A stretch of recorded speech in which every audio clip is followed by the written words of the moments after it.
کرکټ بورډونو ته د نړیوالې شورا د سهم عادلانه ورکړې په اړه د کرکټرانو نړیوالې ټولنې ګیله. د نړۍ د پخوانیو او اوسنیو کرکټرانو نړیوالې ټولنې تازه د نړیوالې شورا له لوري کرکټ بورډونو ته د سهم د ورکړې په اړه جنجالي بحث راپورته کړی. دوی د کرکټ له نړیوالې شورا غوښتي چې ټولو هیوادونو ته باید د کلنۍ بودیجې عادلانه برخه ورکړل شي. د کرکټرانو نړیواله ټولنه وایي هر هیواد ته باید له 2 تر 10 سلنې پورې پیسې ورکړل شي. هیڅ هیواد ته باید له 2 کمه او له 10 زیاته ونډه ورنه کړل شي.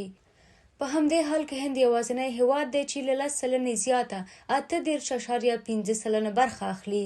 د کرکټرانو نړیواله ټولنه وایي د یو بورډ په دومره اندازه زیاته ونډه د کرکټ له نړیوالې ودې سره مرسته نه کوي او دا ناعادلانه ده. دا مهال هند له 2024 کاله تر 2022 کاله پورې 8.5 سلنه کلنۍ ونډه چې 211 میلیونه ډالر کېږي ترلاسه کوي.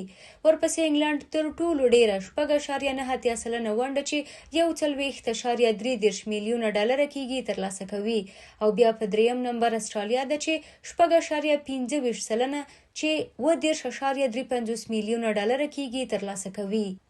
په بشپړ غړیتوب لرونکو هیوادونو کې بیا افغانستان ته تر ټولو کمه 2.8 سلنه ونډه چې 14.28 میلیونه ډالر کېږي ورکول کېږي او حتی ایرلند او ویسټ انډیز هم د افغانستان په پرتله ډیر سهم ترلاسه کوي.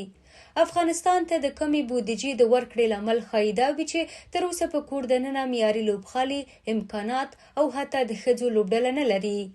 د کرکټرانو نړیواله ټولنه وایي کلنی عاید باید بورډ ته په کتلو وویشل شي څو د ټیټې کچې هیوادونه د لوبو په لار اچولو لپاره امکانات برابر کړي. د دغې ټولنې بل وړاندیز د ټیسټ اتلولۍ سیالیو په اړه دی چې لږ تر لږه باید په پایلوبه کې 4 لوبډلې ولوبیږي، یعنې نیمه پایلوبه هم ترسره شي. په ټوله کې بشپړ غړیتوب لرونکي هیوادونه ټول 8.18 سلنه ونډه اخلي او نیمه بشپړ غړیتوب لرونکي هیوادونه 11.19 سلنه ترلاسه کوي چې د کرکټرانو نړیواله ټولنه د دغو هیوادونو لپاره هم د ونډې د زیاتولو غوښتنه کوي.